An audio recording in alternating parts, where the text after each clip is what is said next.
Sahana Vavatu Sahano Bhunaktu Sahaviryam Karvavahe Vijasvinavaditam Mastoma Vidvishavahai.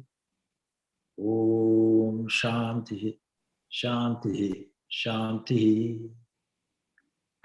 So this is much more interactive now. And we are picking up the theme that we started off some time ago. When I say some time ago, last week or last weekend, we had the meditation workshop, Art of Meditation. And now we're picking up from the previous week. So I want to make it as interactive as possible. And that means please feel free to interject at any moment in time. This is not a talk, it's an informal conversation. And I think that's how we should regard it, as conversation. But let me start off anyway with a little bit of background. Or maybe I can start off with a question to you. And that is, so if your memory serves you correctly, this is the third session we're doing. From the previous two sessions, what have you picked up about Upanishads and the significance of their study? The interesting thing from last weekend's workshop is we began with a moment of silence, probably about 10 or 15 minutes, just to check people's level of comfort or discomfort with this. But of course, these ancient sages were also called munis, silent ones. So just to recap a little bit, some of what we had discussed previously. Just to let you know, of course, that the Upanishads are part and parcel of the Vedas. And the whole idea of the Vedas and having the Vedas is to explore deeply the nature of nature itself. The ancient people, and when we say ancient, we have no idea when. Nor should we really be concerned with it. Suffice to say, it's simply ancient. They were really interested in the key questions of the day. And the questions only come from keen observations. That means there's much of what we take for granted in the world, which we bypass and don't really fully inquire into. And so these ancient people very clearly, in the Samhita portion of the Vedas, were keen to observe what they consider to be the world. And you can imagine now a wonderful thing just to contemplate it. The sun that we witness today, the moon that we witness today, the sky, the stars, etc., with a few minor variations, are exactly the same as was there thousands of years ago. And they would have seen the phases of the moon, just as every ancient person would have done. Some say I'm an ancient person. Well, I'm getting on years, but not that ancient. But the same sun, the same sunrise, the same sunset, the same seasons were all delineated. And it was to take advantage of those seasons when mankind came out of a hunting-gathering mode. They would have seen the significance, even in those early days, of fire. This we know. We know this from an anthropomorphic point of view, or the anthropological point of view. We know it from also an archaeological point of view. We've seen handprints going back maybe 70, 75,000 years on caves. And these are not just random handprints. We find art. So there's a cultural aspect that man has worldwide. There's a theory that is called the theory of morphological resonance, is what it's being called today, that when we discover something in one region, it echoes at the other corner of the world, even though there has been no direct evidence of a cohesive communication. And so there seems to be some unity, no matter where we look in this world. Now, even going back there, we find man's digestion has to change. The food that he was living on has to change. There's a theory also called the Aquatic Ape. It tells us this savanna theory doesn't really hold much water. Since we find forest areas And yet hunter-gatherers still there, walking upright. Descendants or ancestors, I should say, of Homo sapiens sapiens, Homo hominis and so on, all there. And so the aquatic theory by a very beautiful person, Elaine Morgan, no longer, with us on this mortal plane, as far as we know, put that philosophical caveat in, found there was a great deal of support for the fact that maybe we evolved by living on the seashores of Africa. The seashores of Africa, where our diet had to be of a seafood variety, giving us all the omega minerals for an increased brain that had the capacity now to be an instrument for a better understanding of things, and increased our communication. It was noticed that even primates, monkeys and so on, crossing a river will go into a bipedal mode, carrying things or lifting their arms and walking and then going back onto all fours. Supposing that was our condition, supposing that on the shores of Africa, what that means is that many thousands of years ago, the sea would have encroached on areas in East Africa, where we find many, many of the fossils of ancient ancestors. And so this was an area by the seashore on the beach of Africa, giving people an increased capacity to play. Perhaps this is why we think that holidays are by the beach, because maybe we have inherited this learning aspect, this delight in the sea, where we lost our hair, where things became smooth, where adaptations were more suited to swimming. And perhaps all of this stimulated what is called FOXP2, a mutation useful to us that developed the capacity to communicate. It changed the whole physiology of the voice box and enabled us to speak. And so out of Africa, coming there, following the profile of shores, sticking to the shores, arriving ultimately on the subcontinent of India, and then going through a very traumatic, some 60, 70,000 years ago, some dramatic volcanic eruption that some may say would have wiped out the vast majority of not only humans, but most species. With archaeological evidence of survivors in India, who then would have migrated, according to a theory, westward and populated the rest of the continents. Now, in all of these ancient things, the most prominent discovery was fire. And it is no surprise that ancient ritual is all centered around fire. So in the ancient Vedic times, that was the only ritualistic aspect that was taken up because of this great discovery. What can fire do? Fire can stimulate the imagination. People can sit around the fire. People can tell tales, stories, make inquiries. People can look into the flames. Indeed, in the Chandogya Upanishad, we find one student going off and getting a message, as it were, from the flames. Now, it's very expensive to make a fire, expensive energy-wise. Anybody who's gone camping and with nothing at their disposal wants to try and make a fire will battle. It's one of the most difficult things to do. You require patience. You require the capacity to sustain a friction. You require the ability to catch that first few sparks on tinder and to nurture it and blow it. And from that will come a flame. Now, if you put that flame out, you have to do the whole process again. And so these ancient ancestors would have carried the fire from place to place, even in their hunting, gathering mode. And the fire then changed their diet. They were able to cook food. their whole digestive system must have changed. Instead of raw food, they were able to eat cooked things that made a greater variety in their diet.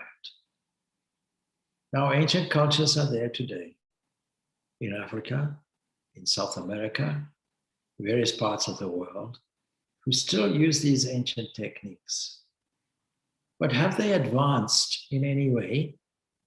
Well, some might say that those who consider themselves socially, culturally more advanced are actually more primitive. Now we have within us a common ancestor contained in our cells. The code name for it is DNA, deoxyribonucleic acid. Every creature, every organic creature has it. Only the amoeba has a little less. The simplest organisms have less of it. Coded messages, probably somewhere in excess of 700,000. Now, very often I'm fond of using the example of a rainbow, 7 colors being there. It must have been noticed by these ancient people that we are extremely restricted in our view of the world. These are deep thinkers, and deep thinkers will wonder. All this phenomena that we're experiencing, does it have a common root somewhere? Is there some common origin somewhere? And if so, can we trace it back? Look at that profound question, Kasmin no bhagavo vidyate. What is that by knowing which we can know everything? And then simply taking an example, just from ordinary life, we can notice that a clay pot is made from clay. But you can mold this clay into many, many different shapes and forms. You would have struck them. There's a substance to something. Even though there's variation in name and form, and the first thing these ancient rishis would have noticed is this changing characteristic of the world. Change. The whole word for the word, jagat, the thing that changes. Or vriksha, a tree, whose characteristic is it can be chopped down. There's no permanence for it. Inquiring deeply into the nature of nature itself, they would have wondered if there is something that is clay, a universal thing, that we can take and mold and change. Is there something like that? There's something like gold.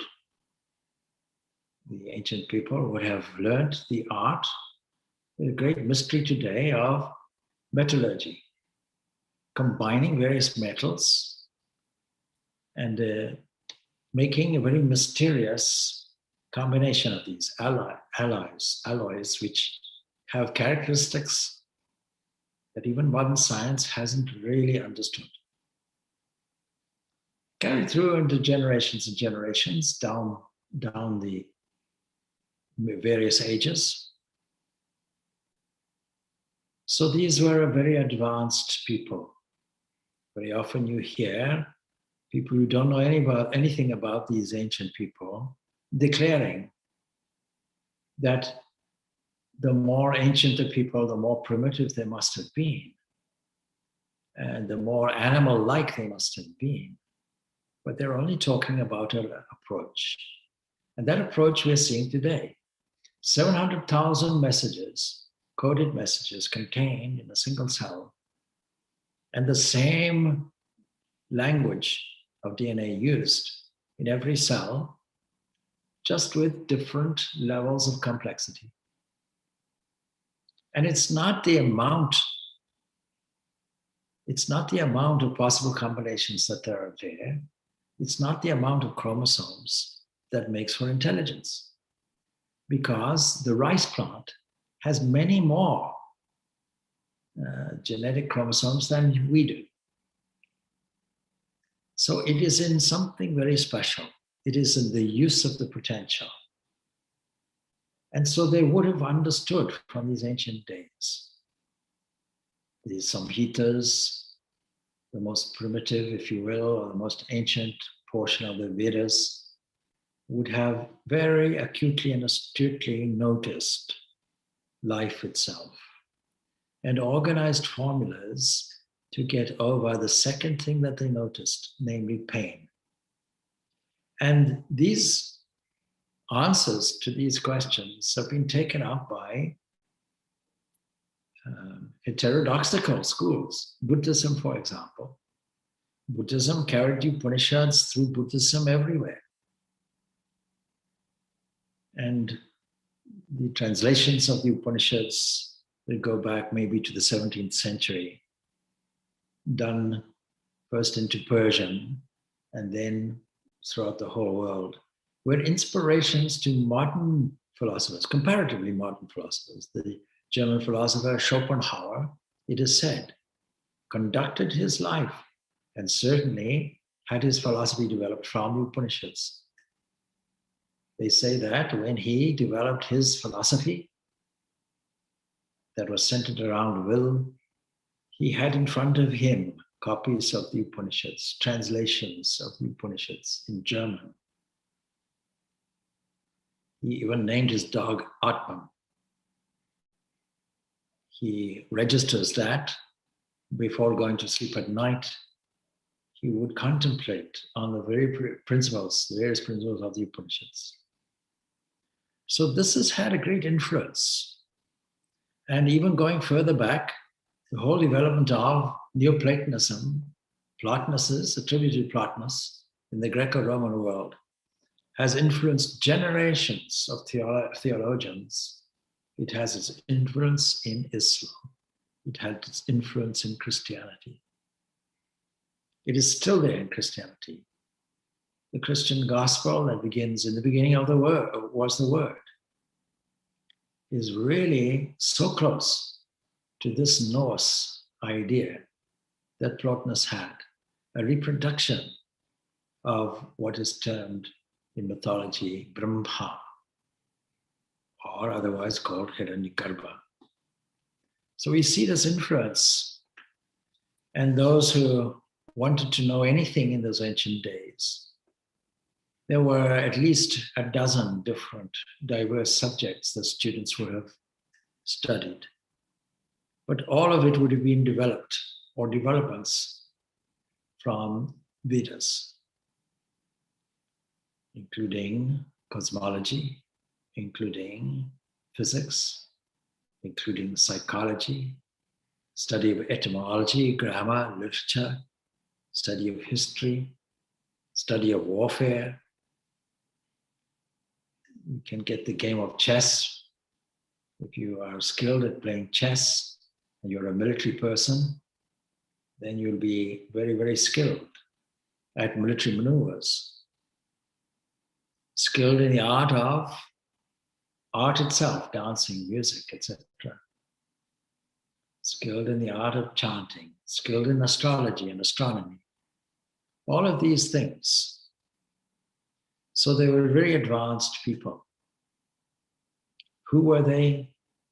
We don't know. Ancient people in the Gangetic plains, in the Indus valleys, in the Saraswati valleys, probably ancestors that preceded those people that we are now discovering from archaeological excavations in the Indus Valley, Indus Saraswati, what is sometimes called Harappa culture. Now we happen to know that these people were trading in Sumeria in ancient days. And we also know that these civilizations would have shifted because of the demise of the Saraswati River. We can trace these back, if we have a will, to ice ages and so on. But we're not concerned with that. We're more concerned with the ideas. The most profound philosophy that comes at the end of the section in the Vedas called Aranyakas, relevant to people in the forest. At the end of this comes Upanishads. Sometimes, on a few occasions, there are some exceptions to this. But generally, we can see that this is the pattern. And we can see in this an evolution of inquiry. Now, one way of using this rainbow colors, these variations that we can compare to DNA, is pure survival, eating, drinking, sleeping. That's one level of using these coded messages. But another level would be fighting and biting and scratching and killing and murdering. And it doesn't take much research to see that all of this is going on in the world today. That means the full DNA has not been used by many people, even today, the full potential. And the Upanishads tells us, look, if you view a rainbow, you can see 7 colors. Modern science can tell us now also that we are seeing only a very limited spectrum, because we know that there is either side of the spectrum, infrared, ultraviolet. There are some things we don't know of. Now, they may or may not have known the presence of these things, but what they knew was there are subtle things beyond the scope that can be discovered. What is the methodology? Simple inquiry? Simple scientific investigation? No. That will take you so far, and that took them so far.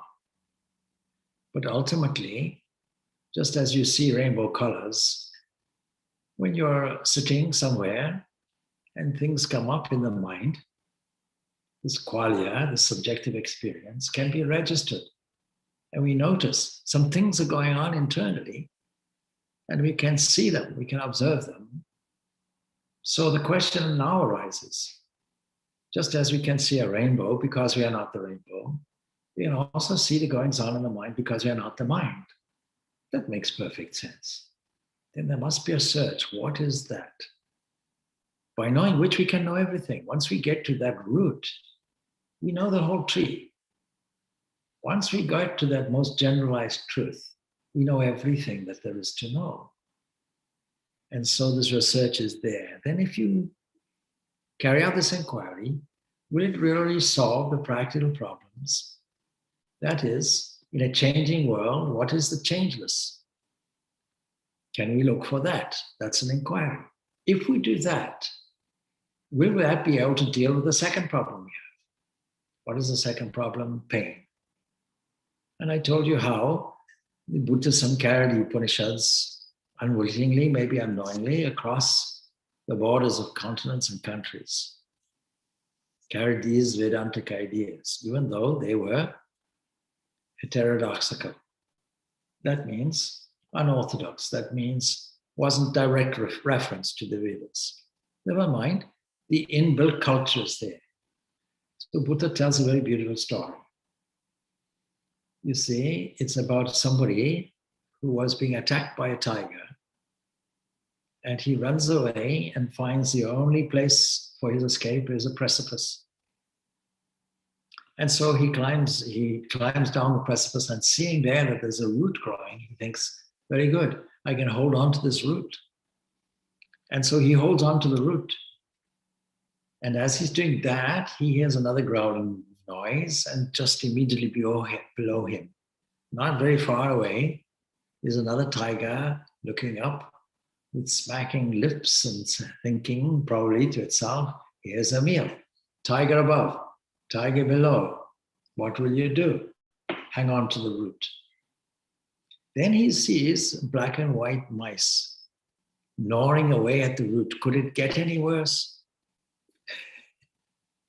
And just at that moment, he looks up to the side and he sees a beautiful strawberry. And he says, oh, what a magnificent strawberry. And he picks it and he tastes it and he says, oh, how delicious the strawberry is. And so Buddha tells a story to highlight the condition that we're in. That although life is painful, we tend to ignore it. Most of the world is thorns with a few occasional roses. You can use Sri Ramakrishna as an example of the camel endlessly choosing thorns with a great relish, and you see the blood trickling from its mouth, but still it continues its compulsion to eat this food.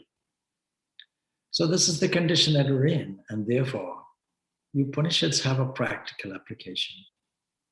When we understand the thing that is beyond our pain, the thing that doesn't change, that is not affected that presents us with this kind of equilibrium of mind, then it gives a practical dimension to this inquiry. And then the other dimension is death.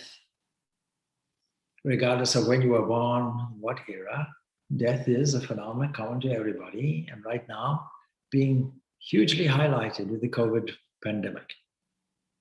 So people are extremely worried about death. Maybe not necessarily their own death, but the death of a loved one. And the threat, could it happen to them? Could it happen to them? So is there an answer to this question of mortality, immortality? What happens after death? So these are the avenues of inquiry that the Upanishads have. How many Upanishads is a question that was asked to me. So, of course, the Upanishads have been growing since early times. And if you want to put a stamp of authority on something, then you declare it as part of the Vedas, whether it is or not. So their number exceeds 200, though the Indian tradition puts it at 108, 108 being a sacred number because a combination of 9. And we see in the Muktika Upanishad reference to these 108. But in the 17th century, when the first translations were made into Persian by the Mahavadara Shikho, he had a collection and he had them all translated. Then he mentions about 50.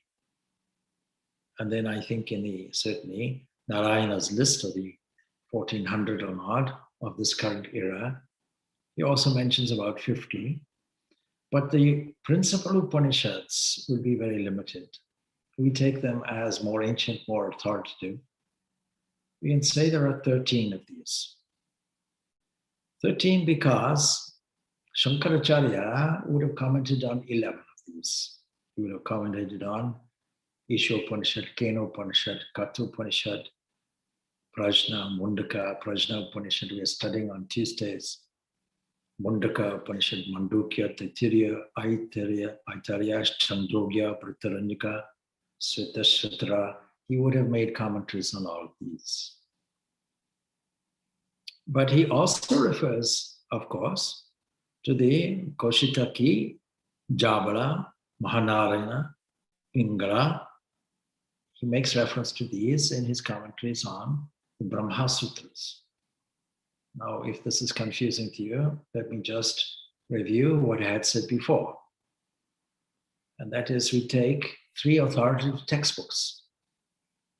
That's very, very important because there are many Hindus who do not know the origin of their Hinduism. And yet, what is contained in the Upanishads is there in story form in all of the mythologies and stories that we find. When we study these texts, we are studying convenient ways of elucidating and presenting these Upanishadic principles. And so we start off with the Upanishads. I mentioned at the start, just to refresh your memory, Upani, we get this term by interpreting as sitting near, presumably a teacher, or sitting down at the feet of the teacher. So a teacher is necessary because we are getting the bare minimum of conversations, and these questions are very profound. And they require guidance from who?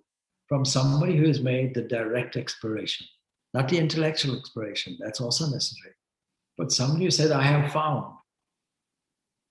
Shvetashvatra Upanishad exclaims gloriously, I have found that one. I have found it, and I'm joyful about finding it.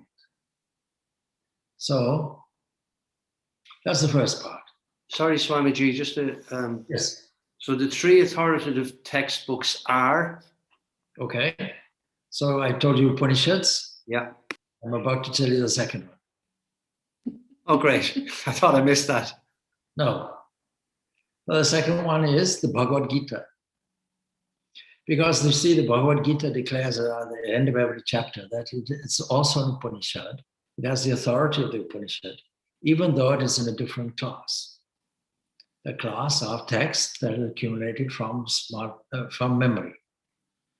Whereas the Upanishads are Shruti, perennial truths, eternal, because they're part of the Vedas. The Vedas are seen to be eternal. Now you may say, well, there are some things in the Vedas that we can't reconcile. There may be some ways of thinking of things which we cannot grasp, but that's only because much of the Vedas contained in the Karma Kanda, the ritualistic portion, much of that is in code language. And if you look at the code language, we can see evidence of atomic structures, the evidence of energy, the evidence of the universe. Let's take an example.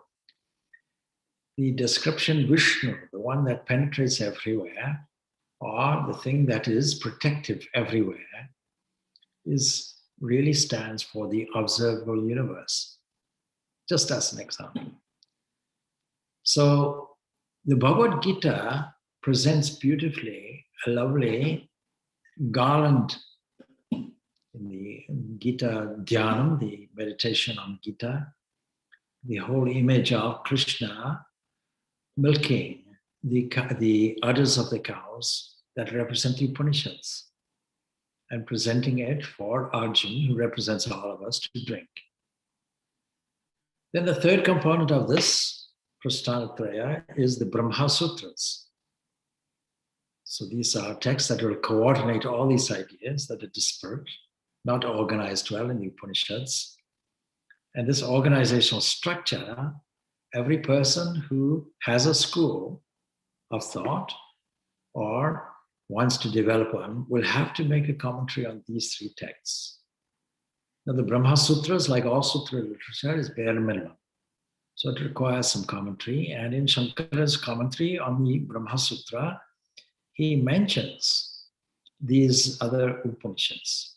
He mentions the Koshitaki, Jabala, Mahanarayana, Pangala. All these he mentions in the Brahma Sutras. And when we take all these together with the Maitri or Maitrayana Upanishad, we come to essentially what is the principal Upanishad. Now, other schools of thought will also make commentaries on others. So, for example, Ramanuja also uses these same Upanishads, but adds the Subhala and Chulika. And he also mentions Garbha, Jabala, Maha, these Upanishads as well. But we take principally these 13 Upanishads as principal authoritative Upanishads. Others are more in line with Tantric literature or Puranic literature. So we're quite safe when we take this. The English translation of these Upanishads would have appeared firstly in 1832, where Ram Mohan Roy translates into English. And then we have another one coming out in 1853 by Rohr. Max Muller's Max Muller's translation, he would have been, around about 1879 or 1884, somewhere along those lines. He puts them in a whole collection, Sacred Books of East and West. And then the Theosophical Society brought out some translations and so on. So there have been many translations since then. But Shankara's commentaries on the principal Upanishads are available in all English translations. So there's no excuse not to study these in a vernacular language. Not only that, but any more or less, I can't think of a language that it has not been translated into now in these modern times. Modern linguistic criticism will generally pick up the ancient prose style in the Aitariya Upanishad, Koshitaki, Chandogya, Kena, Taittiriya, Brihadaranyaka Upanishad, Isha, and Katha Upanishads. So if we want to see the style of that, we can go back and see the evident antiquity of these particular Upanishads. Of course, just to refresh your memory again, this is revision since we didn't really meet for a while. And so the Aitareya and Kaushitaki Upanishads will come into the Rig Veda. And the Rig Veda is generally acknowledged to be the most ancient. And the other Vedas will have specific functions, centering themselves around the Rig Veda. For example, Yajur Veda will have these two aspects to it, two recensions of it, what is called the dark or the black recension, the Krishna. And then the other one would be the Shukla, the white. But Yajur, how can we take these various samhitas, various components of the Rig Veda, ritualistic components, and how can we formulate them in a ritualistic way around yajna, or sacrifice? Samaveda will be how can we chant and sing to this?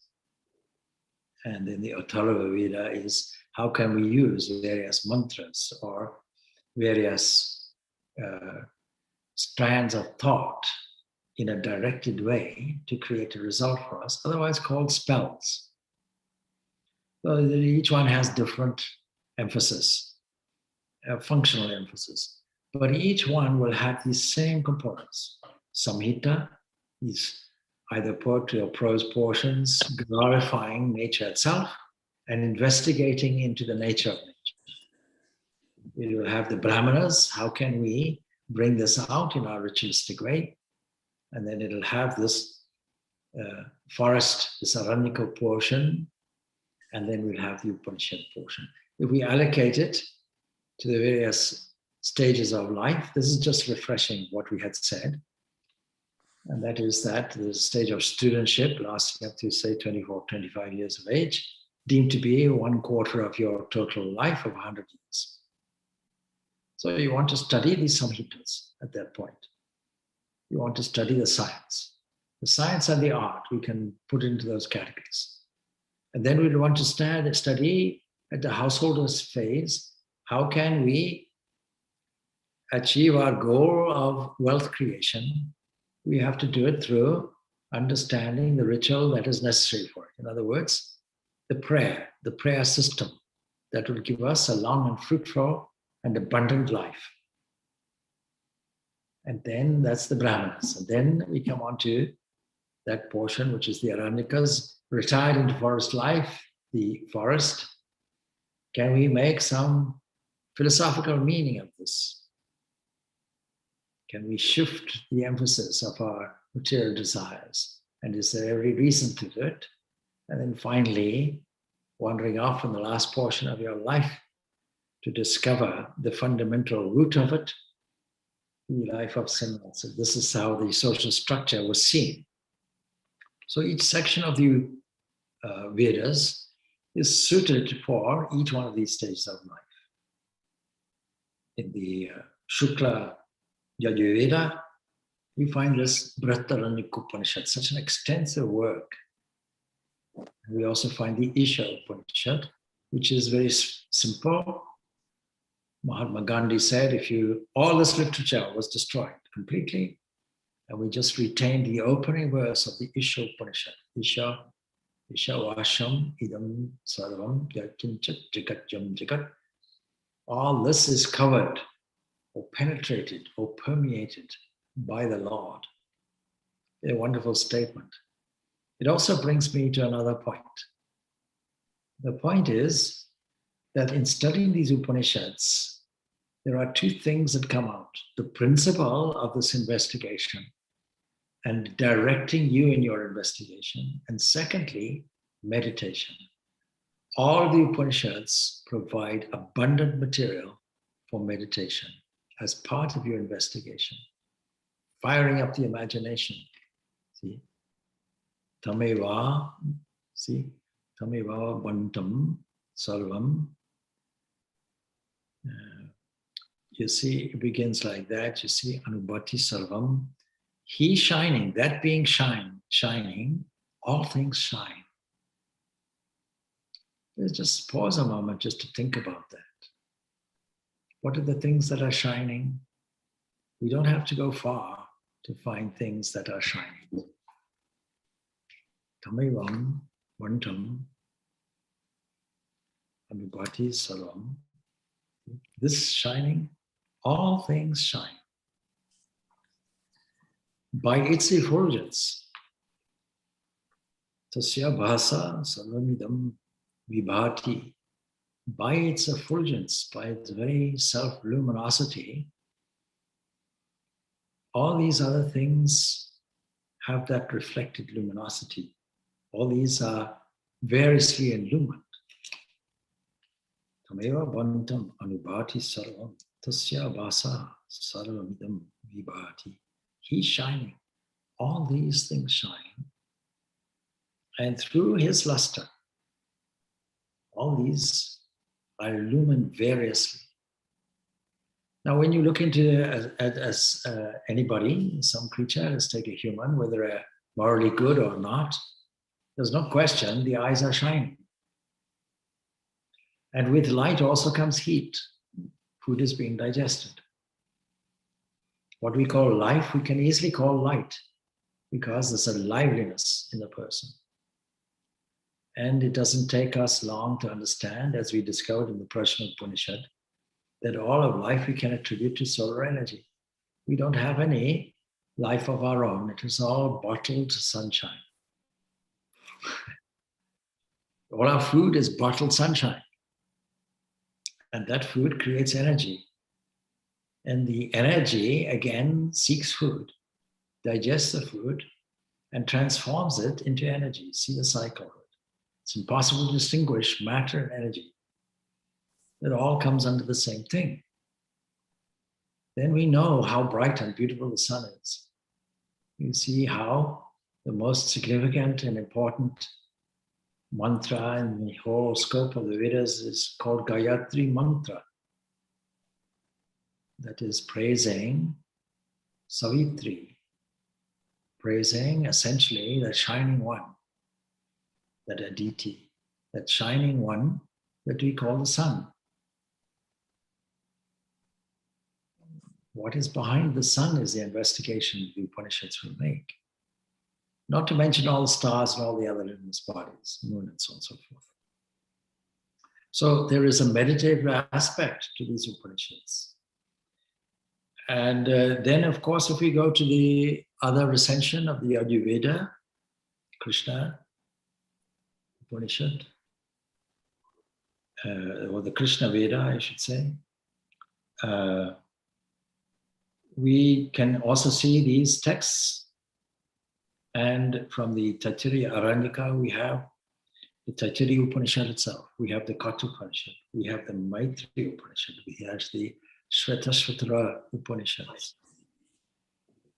In the Samaveda, we have the Chandogya Upanishad and the Kena Upanishads. In the Tharva Veda, we have Mundaka, Mandukya, and Prajna. And here we find the thought very well developed and wonderfully delivered. So this is why we should study the Upanishads. And the practical application for these Upanishads will also be that we are now unfolding more of these 700,000 coded messages and elevating the mind beyond combat. You know, today, the most devastating thing you can do if you really want to saturate your mind with depression is to tune in to all the news that is going on all throughout the world. You can do it from the latest political developments in India, in Bengal, for example. You can do it through the latest health difficulties throughout the world. You can do it through the various abductions taking place in Nigeria and in parts of Kenya. You can do it through by seeing the potentialities for nuclear war. Thankfully, gone into recession now on the Indo-Chinese border, Sino-India border. You can see it in Afghanistan, where troops have now just withdrawn. See, it's not that I don't listen to this, I keep up to date, but I don't allow this to saturate the mind, because I do recognize what the Upanishads are saying. This whole world is Jagat, the thing that's changing. We shouldn't expect it to remain the same. And as long as man hasn't explored what these Upanishads are telling us, this root of everything, the thing that by knowing which we can know everything and applying it, if we don't explore that aspect, that potentiality in our DNA, then we are no better than the most ancient, brutal societies. And these brutal societies are no different to baboon societies. Baboons travel in troops, and they're very aggressive. They can, with their bare teeth, gang up, surround a dog, and rip its whole insides open in a very systematic and brutal way. So are we any better than that? If not, it is only because the shining potential has not been explored. All right, so this gives you a small refresher on the overview of the Upanishads. And that is really just recap, since we haven't met for a week or so, for 2 weeks now. So just to pick up on that. So there's every reason to explore these. And then as the next subsequent weeks go by, we will now be looking at the Upanishads. I intend to take up the Isha Upanishad and again give you an overview. And we can go into a study. It's a simple Upanishad, very brief Upanishad with some profound ideas. As Mahatma Gandhi told us, the practical application of this Isha Upanishad. All right, so looking at the time, it's advancing, and although I said I wanted this to be interactive, I've spoken all the time, so I'm now going to take some more interaction, really, and conversation about this. Swami, could I ask a question, please? Were the Upanishads the first utterances known on the fundamental reality of consciousness? Is that the essential truth coming through these? I just love to get your perspective on that relative to other pronouncements outside of the Vedas, or was this the first authentic description of that? Yes, it is. It's the most ancient philosophy that we have as mankind. But not only that, but it is really an elaboration of the first thinking, because we can find this philosophy contained in seed forms in the Samhita portions as well of the Vedas. Ekam Satvipra Bahuta Vadanti is the most quoted one of them. That truth is one, but wise people call this truth variously.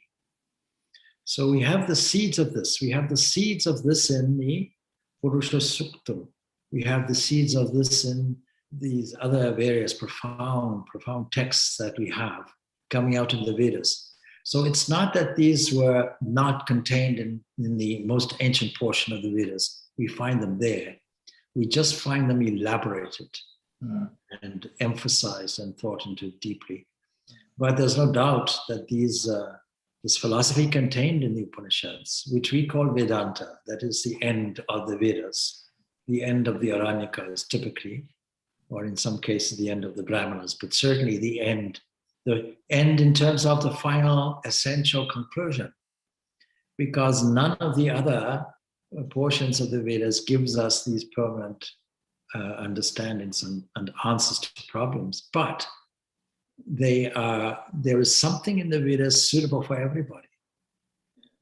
And if you're not at that stage, that inquiring stage, or that stage where pain is pinching you most acutely, then there are other things that you can do. You can live a noble and generous life.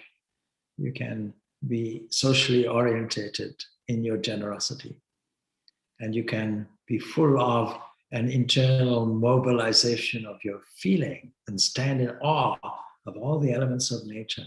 So these really are the seed aspects of what came to be ultimately the Upanishads. Yeah, I think they were always there, personally speaking. I don't think they were ever not there. Yeah. Yeah, but certainly all the other developments, Platonism, for example, all came from this system. Thank you. Swamiji, you mentioned the Gayatri Mantra. Is that mentioned in the Upanishads, or is it just in the original Vedas? No, it is mentioned in the Upanishads actually, but it is a Vedic chant. It is seen in the Samhita portion, but it is a very profound mantra. I think you recall on our workshop, I was asked that question because some modern day savants were saying, oh, you cannot chant this mantra. It's far too sacred. Your head will fall in or something like that, you see, if you do this. But then you see Om is the most sacred of all, and yet there's no seeming reservation on repeating this. And Om is just in its elaborated form, not only in its developed way of thinking and investigating, a description of the evolution of what we have here. It begins with Om, and then that then develops even more. So the Gayatri Mantra is an elaboration of that, and it is simply taking this whole idea of something that is a life giver and directly referring, in our case, life giver, delighting and praising and understanding. So it really begins by presenting us with a wide range of sound symbols for what we naturally know is there. We know that there's an observable universe, which is called Earth. This is where we are. And every investigation has to start off with where we stand. And then it goes on to what is the interspace, the voids that we find, leaving nothing out there. And then what is that entity that is way beyond that? And it still has a characteristic of shining. So in brief, that stands out, but it's not actually the Gayatri Mantra. These sounds are not necessarily directly associated with this Gayatri Mantra. So it starts off then, let us meditate. Let us meditate on this shining one that illuminates everything, these three worlds, so to speak. And we know that these three worlds are reflected in our own experience as three states of consciousness. So that illuminates this. And may that illumination that shows us the truth, may it come to us. That's the simple meaning. So if you don't want to repeat it, at least repeat the meaning of it and make a meditation from it. But yes, it's found in the Samhita portion, and it is also comes out again as a reflection in the Upanishads as well. Swami, good morning. You used a word the other day called Rayi. Yes. Is this a kasha? Is it a kasha? Is it the same, similar? And another word also, prachatipi.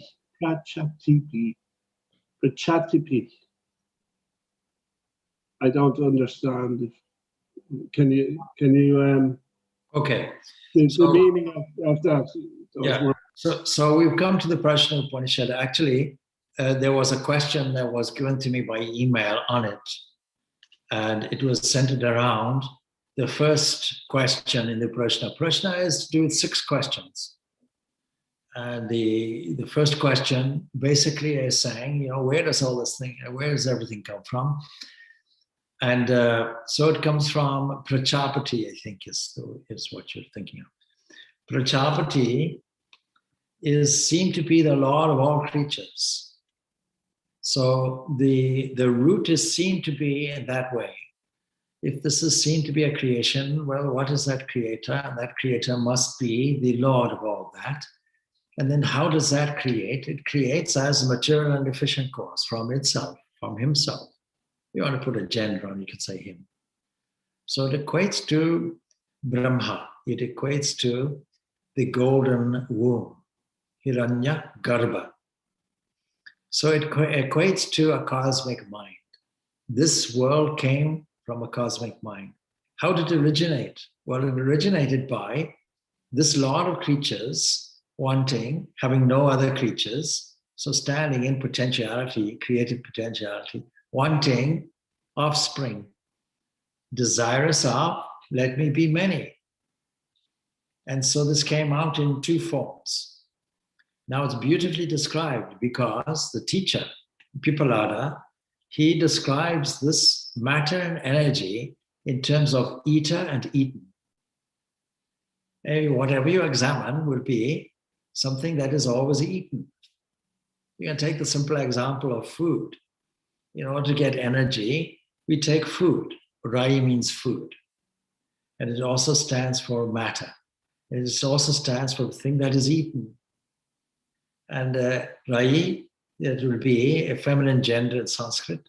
So it will have feminine gender. And prana, its corresponding mover, will be masculine.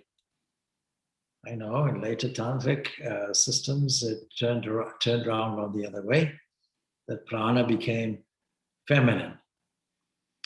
So this Prajna Upanishad puts this whole idea of what is the whole thing, the material universe that we are observing, and look how up to date it is. Not only up to date, but look how accurate it is in its conceptual portrayal. Now, one example that is given is the sun. You see, the sun is a life giver. The sun is energetic. In contrast to that, the moon is really matter. So the sun is deemed to be prana. Prana means the thing that moves something on, breath, life. All of these things are inferred in this word prana. So essentially it is E equals M, Einstein's 1905 appendix equation, E equals M. I know confusion comes when we put a C squared in there, forget it. It's only there to reconcile units. In Einstein's day, the energy was measured in ergs and mass was measured in grams. And so what is an erg? An erg is the rate of movement, the energy of a 2-gram beetle walking 1 centimeter per second. That's it. So when you talk about the cosmos, we have to go much bigger than that. And so naturally, the unit had to be the speed of light squared. But essentially, energy and matter are the same thing. And it's the C squared that complicates people's understanding because many well-meaning scientists don't like that equation. They see a problem when it comes to radiation. But so they say that energy is transferable and interchangeable with matter and vice versa. But this Prajna Upanishad is telling us it's the same thing. That Rai, that is food, and its Ita prana are actually all the same thing because everything gets eaten. There's a circular aspect to this. And the example is literally food that you eat. So now how do we get food? Well, it requires the sun's energy, prana, that makes the food. The chlorophyll aspects of the plant and so on and so forth, all of these things, the photosynthesis, all of this miraculously takes the energy from the sun and creates potatoes for us, carbohydrates. And we munch and crunch on that, and we give off carbon dioxide to the plants again, and we take their wasted oxygen. That's the drama that we call eating. That's not the end of the story. Inside us is a digestive power, a fire. Just as we see the sun, we can see all aspects of lit and things which have a fire aspect to it, a heating aspect to it, making the body constant temperature, whether we're at the North Pole or in the equatorial forests of Africa. So this internal fire is there that digests this food and reduces it down to a condition where there's an ionic exchange, electronic exchange, or electrical exchange, I should say. And so we come to something called ATP and ADP, adenine diphosphate, adenine triphosphate. And then the cells get energized from this. They get the energy from it. And they give off waste material, and that goes into the atmosphere, into the whole thing is a cycle. So the whole thing can be described as matter. But you see, there's no real distinction then between energy and matter. Same thing as Einstein said, except this thing, that energy must be more subtle, that's all. But this interchange, this interaction between prana and rai, the eater and the eaten, is constantly going on, and this is our universe, emphasizing again that there's a universe of change. But who's observing it? That's the question the Upanishads are asking. And so all of these teachings are beautifully presented from a very, very basic understanding. What is this universe? How does it come to be? There's a material answer to this question. But then the next question goes a little deeper. And the next question goes, by the time the sixth question comes, the sixth question will tell us, will ask us the fundamental question about the immortal self. It will tell us that, is this something like a great, great person with 16 parts? These 16 parts, is there a corresponding correlation between all these creatures, including the human entity, and the whole cosmos? And it's something that modern science still has to get to grips with. That what happens on the very tiniest scale will happen on the grandest universal scale. If you understand that, you have the much sought holy grail of modern physics. That is the theory of everything. You have a grand unified field theory. You don't have these separate things, this quantum area and this relativity area. That is the big, big headache, the big, big problem. It puts physics into crisis. But these ancient people had this understanding. Well, don't worry about that. The subtlest energetic level and the subtlest materialistic level, material level, these are just interacting components, regardless of what scale you have. So these are some of the things. So Rai, food. Yes, Akasha. Akasha also means this matter and so on and so forth. And we know that prana acts on Akasha. But look at the beautiful way it's presented. Rai, food. And then there's a consumer of it. A consumer and a creator of it. And where is it all coming from? It's coming from Prajapati, Lord of all creatures, one thing. But what order do these texts originate in? Maybe you could do that on the whiteboard. It'd be nice to see because you say the names, I can't really register where it's all kind of, and then also as a householder, like, is there a text that's good to begin with and progress on towards? Well, firstly, the distinction between householder and others is in some ways misleading because we're all humans and we're all treading a pilgrim path. And you see, we don't hold, since Sri Ramakrishna's time, Vivekananda's time, we don't hold that the Upanishads should be reserved. They should be shouted from the rooftop in Swami Vivekananda's language. In terms of order, well, there's no actual order. There's a traditional order, but there's no reason why that order should be there. And the two largest Upanishads which we have to deal with would be the Chandogya Upanishad and the Brihadaranyaka Upanishad. The third largest text would be the Taittiriya Upanishad. So some people will deal with the bigger texts first. Other people will deal with the smaller text, traditionally Isha Upanishad first. But there's no real order. So why isn't there an order? Because these Upanishads are answers to questions. What is your question? And what is your problem associated with your question? And that is why I have a little bit of fun with this, because I'm very reluctant to plow through the Upanishads in any particular order. You'll see my style is much more. You have a question? Okay, I can find the answer. It'll be in one of the Upanishads. So, and to go directly to that particular passage.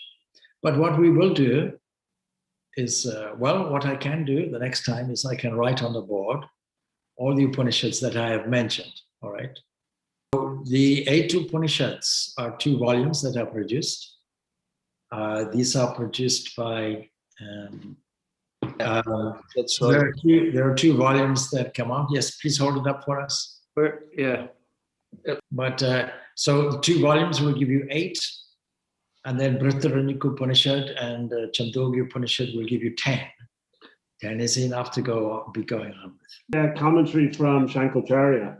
Yes. It's quite good. Yeah. Those are the Upanishads I would recommend. All right. Om Shanti Shanti Shanti. Peace, peace, peace be unto all.